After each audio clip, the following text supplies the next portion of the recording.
नमस्कार, आप देख रहे हैं विकासशील हरियाणा और आपके साथ मैं हूं अर्चना कौशल। किसी भी देश, प्रदेश, गांव और शहर के विकास के लिए वहां उचित मात्रा में पानी की उपलब्धता बेहद आवश्यक है, क्योंकि बिना पानी के विकास तो दूर की बात है, धरती पर जीवन की कल्पना भी बेईमानी है। प्रदेश में लगातार घटते भूजल स्तर को देखते हुए मुख्यमंत्री मनोहर लाल आवाम को जल संरक्षण के प्रति जागरूक करने में जुटे हैं। किसानों को बार बार सचेत कर रहे हैं कि अगर आज हमने पानी नहीं बचाया तो अगली पीढ़ी का भविष्य गर्त में जाएगा और फिर अनाज उगाना तो दूर की बात, एक बड़ी आबादी को पीने का पानी तक नसीब नहीं हो सकेगा। क्योंकि भविष्य के लिए पानी बचाने की मुहिम में मुख्यमंत्री मनोहर लाल ने अपने कार्यकाल में कई योजनाएं शुरू की हैं और कई योजनाओं पर अभी काम जारी है, जिससे अधिक से अधिक पानी को बचाया जा सके। विकासशील हरियाणा में आज हम आपको जल संरक्षण के प्रति मनोहर सोच के बारे में बताएंगे।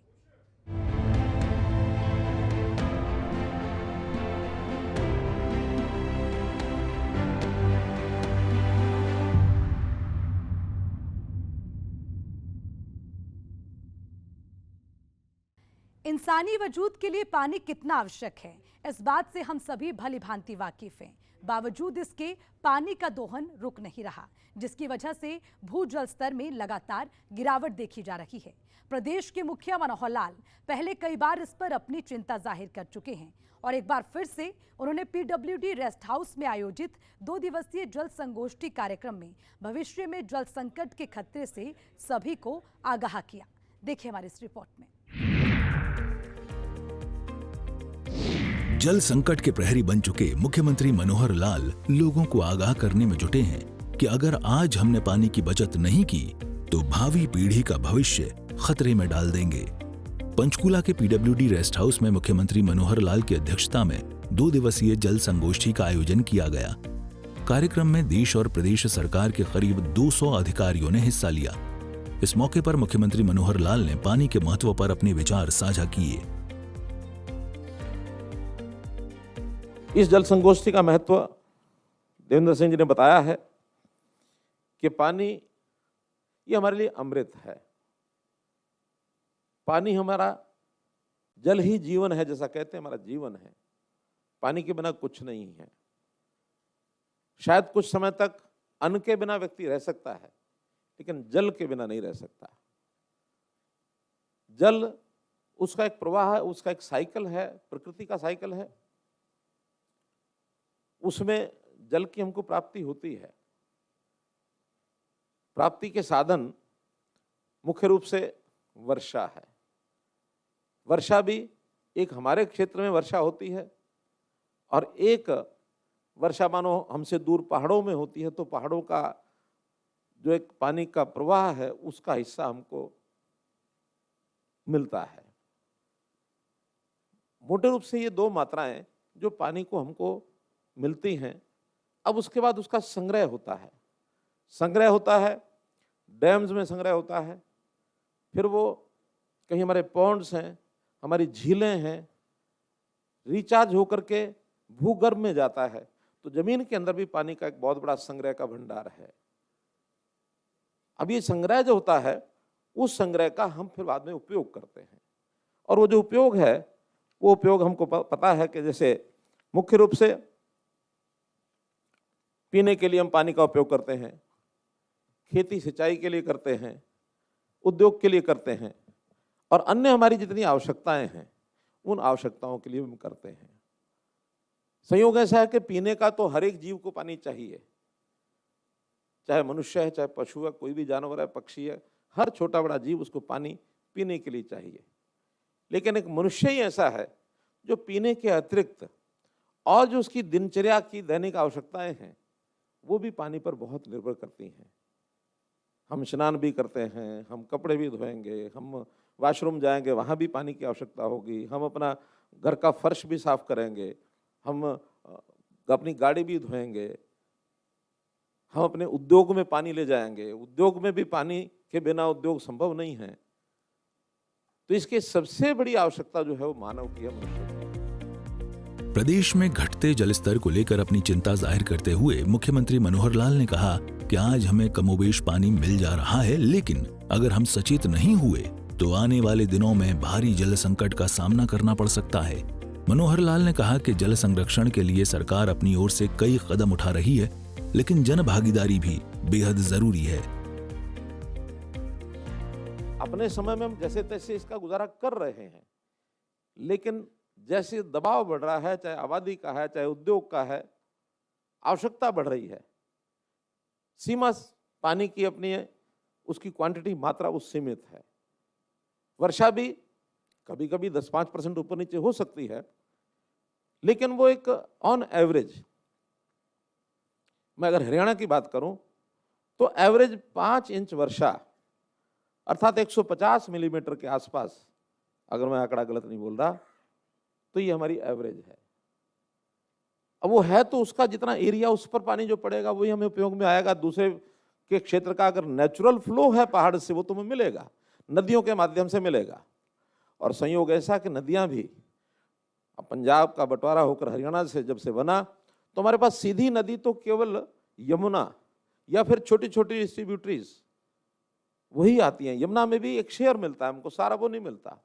या फिर रावी ब्यास, सतलुज रावी ब्यास, उसका भी शेयर भाखड़ा डैम के माध्यम से हमको मिलता है। इससे ज्यादा हमारे पास स्कोप नहीं है। हम देख रहे हैं कि जैसा वो पानी का भी बंटवारा, 3.5 MF पानी हमको जो भाखड़ा से मिलना है या रावी ब्यास का जो मिलना है, वो भी पूरा एसवाइल के निर्माण के ना होने के कारण से वो हमें मिल नहीं पा रहा। यमुना का पानी भी वर्षा में थोड़ा ज्यादा होता है, लेकिन जो सर्दी का समय है, जब पानी बहुत कम होता है, तो हमारे अपने पीने के लिए भी बड़ी मुश्किल होती है। उसमें से दिल्ली को भी सुनिश्चित पानी हमको देना पड़ता है। तो अर्थात जो वर्षा के दिनों में पानी की अधिकता है, उसके संग्रह का सिस्टम हमको बनाना पड़ेगा कि उस संग्रह को, चाहे हमारे अपनी जमीन पर पानी आए, चाहे यमुना में पानी ज्यादा आए, उसका संग्रह हम ज्यादा कैसे कर सकते हैं। संग्रह के रिजर्वायर, जैसे मैंने बताया, हमारे तालाब हैं, झीलें हैं, लेकिन वो भी, उसकी कैपेसिटी कम हो गई, एनक्रोचमेंट्स हो गई, कहीं कहीं गंदे पानी, उसका फिर उपयोग भी नहीं होता, ओवरफ्लो भी हैं। रिचार्जिंग ये प्राय पूरे क्षेत्र में बंद हो गई है। पानी की जो पोरसनेस है, जमीन की जो पोरसनेस है, वो खत्म हो गई है। वो हमारे केमिकल्स के कारण से खत्म हुई है। जमीन की जो लेयर है वो मजबूत हो गई, पक्की हो गई, पानी नीचे रिश्ता नहीं है। केचुए पहले इसका रास्ता बना देते थे ऊपर से नीचे तक, अब हमारे पेस्टिसाइड्स ने और केमिकल्स ने केचुओं को भी खत्म कर दिया। जमीन का पानी, वो रिजर्वायर कम होता जा रहा लगातार। एक इसमें थोड़ी सी संभावना, जो आशा की किरण एक बची हुई है, वो है रेन्यूएबल ट्यूबवेल्स। रेन्यूएबल ट्यूबवेल्स क्योंकि रिवर बेड में या उसके आसपास ही लगते हैं, और वो फ्लो जो है लगातार ऊपर से नीचे तक चलता है। वो रिचार्जिंग से ऊपर से इतना नहीं जितना नीचे उसका अंडरकरंट भी चलता है। उस अंडरकरंट के कारण से उसका उपयोग हम कर रहे हैं, और अच्छे प्रकार से जब अगर कमी कोई पड़ेगी तो हमको साइंटिफिक तरीके से उसको करना पड़ेगा। हरियाणा सरकार सभी स्रोतों से उपलब्ध जल के समुचित उपयोग पर ध्यान दे रही है, जिससे कई योजनाओं पर काम किया जा रहा है। मुख्यमंत्री मनोहर लाल ने एक डरावना आंकड़ा पेश करते हुए कहा कि प्रदेश के 85 ब्लॉक डार्क जोन में आ गए हैं। इसका जो मात्रा है वो हमारी सीमित है, उपयोग बढ़ता जा रहा है। तो ये जो गैप है प्राप्ति में और उपयोग में, इस गैप को फिलअप करना, ये भी हमारी जिम्मेवारी बनती है। अब ये किस प्रकार से करेंगे?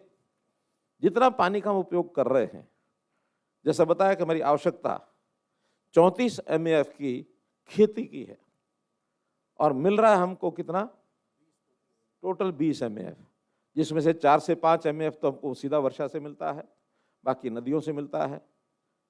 जितना जमीन में पानी जाता है उससे ज्यादा हम दोहन कर रहे हैं, 139% दोहन कर रहे हैं हम, जो कि किसी भी एरिया का सर्वाधिक दोहन का एक पैरामीटर है। हमारे ब्लॉक्स डार्क जोन में आते जा रहे हैं। 2004-05 में 55 ब्लॉक डार्क जोन में थे, और अभी आज 2020 में 85 ब्लॉक डार्क जोन में है। क्यों मैडम? 30 ब्लॉक डार्क जोन में बढ़ गए हैं। अगर इसी प्रकार से बढ़ता चला गया तो पानी नीचे का भी मिलना बंद हो जाएगा हमको। तो इसलिए ये पानी की प्राप्ति नदियों से चाहे मिले, वर्षा से चाहे मिले, उसको संग्रह करना, फिर उपयोग करना, उपयोग के बाद अब जो विधाएं आ गई हैं नई, उसमें उसको ट्रीट करना। ट्रीटमेंट के ऊपर भी हमको उसका पूरा उपयोग यानी पूरा ध्यान करना पड़ेगा।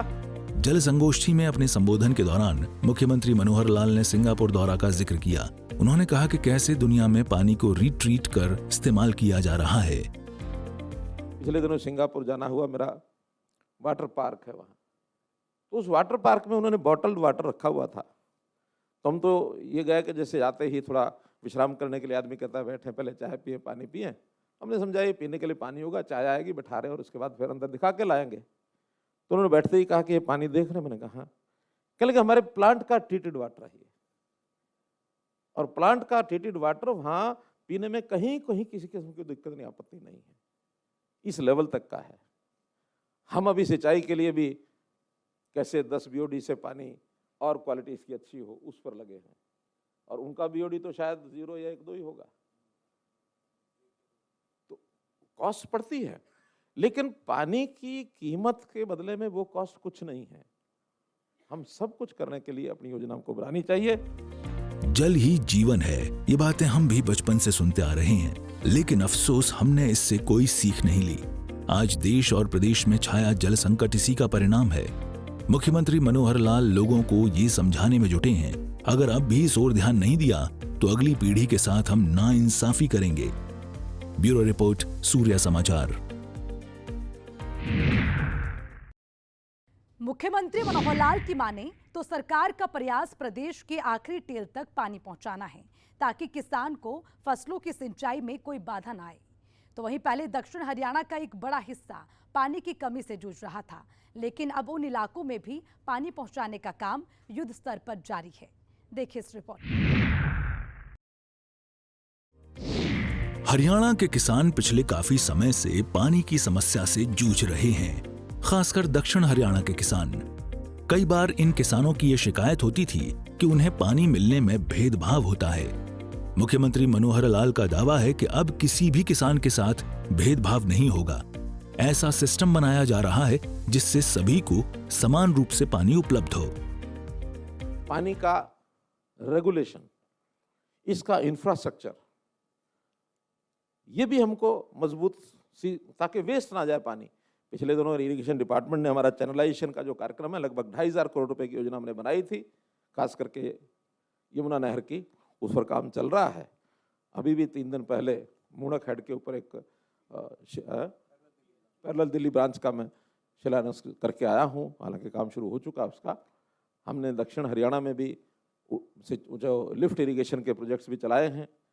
वेस्टर्न यमुना कैनाल का दोनों जो नहरें हैं उनका काम चल रहा है, क्योंकि चैनलाइजेशन जितना अच्छा होगा, खेत में आखिरी टेल तक पानी पहुंचाने के लिए हमको सुविधा होगी, हम उसमें चोरी नहीं होने देंगे। जितना पानी है उसका अच्छा प्रबंधन, अच्छा उपयोग। फिर इसके प्रबंधन में हमको मेजरिंग सिस्टम ये भी अपने करने पड़ेंगे। हर स्थान के ऊपर पानी जो है, कितना पानी जाना चाहिए, कितना जा रहा है, आखिर उसकी प्लानिंग तो हम करते ही हैं। RTDAS ये जो रेगुलेशन का सिस्टम बनाया है, कुछ पॉइंट्स पर लगा है, सारे प्रदेश में भी नहीं लगा पाए हैं। कितने RTDAS लगाए होंगे हमने? 180 हो गए हैं, ताकि किस पॉइंट पर कितना पानी हमको छोड़ना है और कितना जा रहा है उसका डाटा हमारे पास ऑनलाइन होना चाहिए। कई बार शिकायतें आती हैं कि इधर पानी ज़्यादा छोड़ दिया, इधर कम छोड़ दिया, इसकी स्पर्श लग गई, उसने दबाव डाल दिया, वहाँ हेराफेरी कर दी। फिर एक जगह जितना छोड़ा, आगे उसके चैनलाइज अलग अलग चैनल्स हैं, सब मिला करके उतना आगे बढ़ रहा है, या रास्ते में किसी ने चोरी कर लिया। जमीन का पानी, इसका भी समय समय पर हम हर एरिया का उसका मेजरमेंट हमको रखना पड़ेगा। किस एरिया में कितना पानी नीचे जा रहा है, आज क्या लेवल है, 6 महीने बाद, साल बाद क्या होगा, उसी में से हम चीज़ों को ठीक कर सकते हैं। उसके लिए भी हमारी जो जल संसाधन अथॉरिटी मैडम केशरी नारायण अरोड़ा जी, इन्होंने अच्छा प्रयोग किया। पीजोमीटर, लगभग 1700 पीजोमीटर लग चुके हैं। इतना ही है, बड़े तो नहीं कुछ, 1700 हो गए हैं। कितने की योजना है हमारी ये? सभी गांव, 6500 गांव में, गांव लेवल पर हमको पता लगना चाहिए कहाँ पानी ज्यादा निकाला जा रहा है, ताकि हम उसका कोई प्रबंधन कर सकें। इसके लिए जो कोई नियम बनाना पड़ेगा, नियम बनाएंगे। जो उसके ट्रांजैक्शन कॉस्ट लगानी है वो भी लगाएंगे, क्योंकि पानी को अगर आपने ऐसे ही छोड़ दिया और जनता का मानस ये है, ठीक है पानी पर क्या पैसा लगता है, पानी जितना मर्जी यूज करो, लेकिन रेगुलेट करने के लिए उसका कंसिडरेशन भी एक सिस्टम होता है, उसको करना पड़ेगा। शहरी हमारे डिपार्टमेंट जो काम कर रहे हैं, टाउन कंट्री प्लानिंग है, अर्बन लोकल बॉडीज है, उन्होंने उस पर ध्यान देना शुरू किया है, लेकिन ग्रामीण क्षेत्र में भी, क्योंकि डेमोक्रेटिक सेटअप में आपको पता है कि वो कठिन बड़ा होता है, लेकिन धीरे धीरे उसको भी करना पड़ेगा और सबसे ज्यादा काम हमको करना पड़ेगा जन भागीदारी। मुख्यमंत्री मनोहर लाल ने कहा कि सरकार जन हितैषी योजना ला सकती है, लेकिन योजना तभी सफल होगी जब उसमें जन भागीदारी होगी। सब कितना ही हम अपने यहाँ इन हाउस योजनाएं बना लें, प्लानिंग कर लें, कितने ही नए नए प्रयोग कर लें, कितना ही बजट खर्च कर लें, लेकिन जनता का सहयोग अगर इसमें नहीं होगा तो चीज सफल होने वाली नहीं है। तो जनता में एक अवेयरनेस पैदा करनी पड़ेगी कि पानी ये हमारे लिए भी है, हमारी आने वाली पीढ़ी के लिए भी है। जहां जहां खपत ज्यादा हो रही है उस खपत को कम कैसे करना। मैं अभी तो नहीं, बहुत पहले की बात बता रहा हूं, किसी एक सज्जन के पास बैठा था तो उन्होंने कहा कि पानी का जो उपयोग है इसको कम हम घर में कैसे इसका उपयोग कम कर सकते हैं। मैंने कहा यही है कि परिवार के लोगों को समझाना चाहिए, वेस्ट ना करें, कि नहीं कोई एकदम ठोस तरीका कोई ध्यान में आता है। मैंने कहा आप बताइए।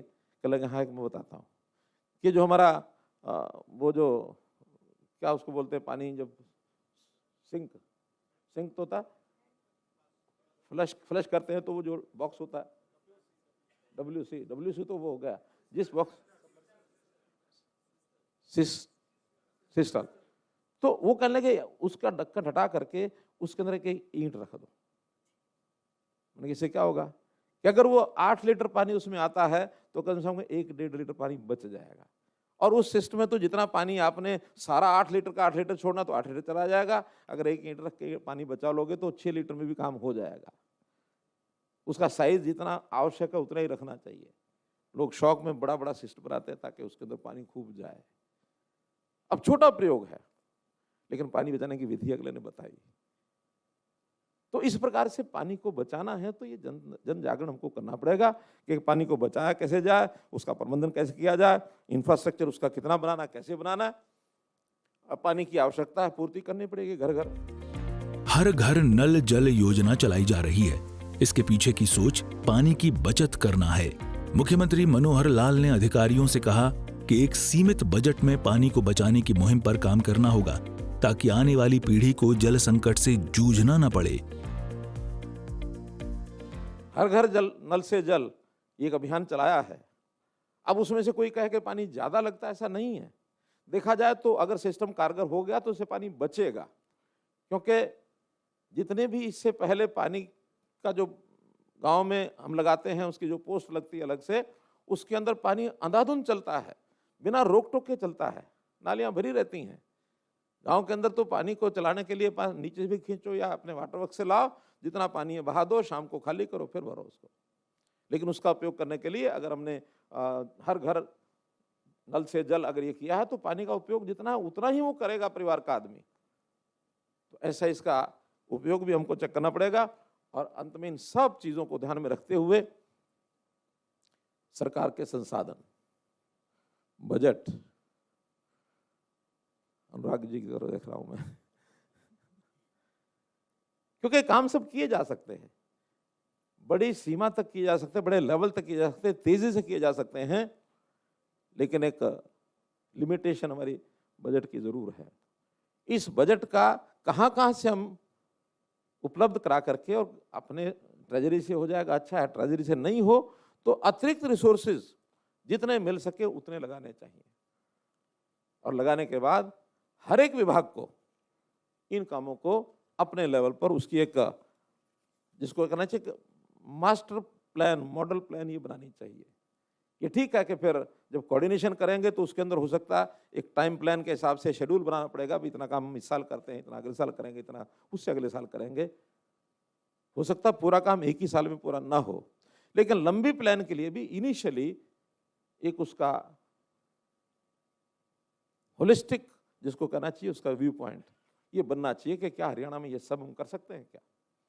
पॉन्ड अथॉरिटी के माध्यम से क्या सभी 8,000 ओवरफ्लो और जो हमारे पॉन्ड हैं जो गंदे पानी के हैं उनको कैसे हम ठीक कर सकते हैं, उसकी खुदाई कैसे कर सकते हैं, रिचार्जन के लिए कैसा कर सकते हैं? हम अब जितने पानी की जहाँ जहाँ वेस्ट होता है, चोरी होती है, उसमें जो हमारे छोटे पानी के खाल जिनको बोलते हैं, वो कितनी मात्रा है और कितना उसको कर सकते हैं, इस साल कितना कर सकते हैं, अगले साल कितना करेंगे? रिचार्जिंग वेल कितने मैक्सिमम बना सकते हैं, ताकि जितना मैक्सिमम बनाएंगे उसमें नीचे के पानी का भी हमको क्वालिटी का भी ध्यान रखना है। कभी कभी ये भी लोग डराते हैं कि ज़्यादा रिचार्जिंग वेल सीधा पानी डालेंगे तो नीचे का पानी खराब हो सकता है, उसका भी सारा सिस्टम आपको सोचना होगा।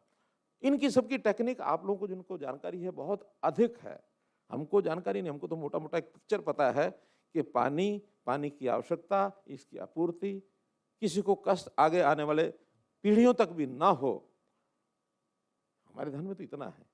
लेकिन इसको कैसे करना है, लगभग जैसे बताया 10 विभागों के लोग यहाँ बैठे हैं, सभी विभाग इसमें अपना जिम्मेवारी जो है वो निभाएं। मुख्यमंत्री मनोहर लाल ने कहा कि पानी को बचाने के लिए भूमि सुधार की दिशा में भी काम करना होगा। अधिकारियों को संबोधित करते हुए मनोहर लाल ने कहा कि जल संरक्षण पुण्य का काम है और इसमें हम सभी को मिलकर काम करना होगा। एक विषय इसमें भूमि सुधार का भी आता है, क्योंकि पानी का उपयोग करने के लिए अगर भूमि ठीक नहीं है तो भी हमको कठिनाई होगी। कई जगह वाटर लॉगिंग हो गया है। अब वाटर लॉगिंग जो पानी वास्तव में ऊपर है, ऐसा नहीं कि नीचे चोए का पानी सब जगह से आ गया, वो पानी रिचार्ज होकर नीचे नहीं जा रहा, वहाँ मिट्टी की, भूमि की जो लेयर्स हैं उसमें कहीं गड़बड़ हुई है। अगर वहाँ भी आप ट्यूबवेल लगा करके पानी निकालना चाहेंगे, वाटर लॉगिंग ऊपर के एरिया में है, नीचे आपको 60 फुट से 50 फुट से नीचे पानी, अच्छा पानी मिलेगा नहीं, वो पानी नीचे नहीं जा रहा है। तो इसमें भी जो संबंधित विभाग हैं उस पर जरूर चर्चा करें, और हमारा तो इन सब विषयों को लेकर के एक पवित्रता का भाव मन में जरूर रहना चाहिए, क्योंकि ये पुण्य काम है।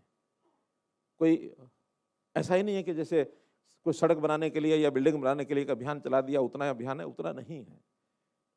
इसमें पवित्रता का भाव, हमारे प्राचीन समय में हमारी सांस्कृतिक जो जितनी भी धरोहर है उसके अंदर भी इनका बड़ा महत्व था। नदियां, अब पवित्र नदियां, उनको माता कहा तो क्यों कहा है? नदियों के प्रति एक जनता का भाव ऐसा था कि हमारी पवित्र एक पानी वाहक जो नदी है, इसके बिना जीवन सूना है। अगर देखा जाए तो हमारी जितने भी शहर बसे, गांव बसे, सब नदियों के किनारे ही बसे हैं। ये तो बाद में इंटीरियर में हमारी आवश्यकताएं हमको ले गई। खेती वहाँ और अंदर तक जाके कर सकते हैं, भूमि बंजर पड़ी है उसको उपजाऊ बना सकते हैं। हमारे पास वहाँ जगह कम है रहने के लिए, अंदर खाली जगह पड़ी है, मकान जाके वहाँ बना लो। गांव बस गए छोटे छोटे।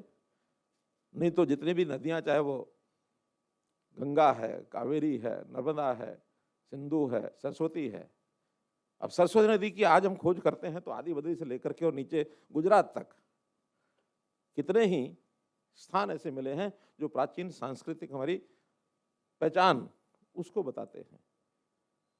आज भी अगर हम जम्मू कश्मीर के खास करके लेह के इलाके में जब मैं गया हूँ, पीछे मैंने अध्ययन किया, देखा है कि सारा पहाड़ जैसा सूना पहाड़ होता है, जैसे रेगिस्तान में कुछ पैदा नहीं होता तो वहाँ पहाड़ ऐसा, वहाँ कोई वनस्पति पैदा नहीं होती है। बीच में कहीं एक जगह पर दिखेगा कि हाँ एक टापू सा है जिसमें सारी वनस्पति है, पेड़ ही पेड़ हैं, गाँव बसे हुए। तो हमने कहा भी बाकी सारे में नहीं है, यहाँ क्यों बसा हुआ ये? कहने लगे यहाँ वो पानी का झरना बहता है और पहाड़ से नीचे आता, तो ये पानी है, जिस जगह पर पानी है वहाँ ये बस्ती बनी हुई है। आगे पानी जहाँ नहीं है सब सूखा पड़ा है। तो ये प्रत्यक्ष आज भी पहाड़ों में जाकर हमको देखने को मिलता है। मनोहर सरकार अपने कार्यकाल के करीब 8 साल पूरे कर चुकी है और इन सालों में जल संरक्षण को लेकर कई सराहनीय कदम उठाए गए हैं, जिसका प्रदेश के हर नागरिक को लाभ पहुंच रहा है। ब्यूरो रिपोर्ट, सूर्य समाचार। तो देखा आपने, जल को कल के लिए बचाने के लिए मुख्यमंत्री मनोहर लाल की ओर से हर संभव प्रयास किए जा रहे हैं। इसके साथ ही हम सब का भी फर्ज बनता है कि पानी को बचाएं। चलिए दीजिए इजाजत, कल फिर मुलाकात होगी एक नई योजना के साथ। तब तक के लिए नमस्कार।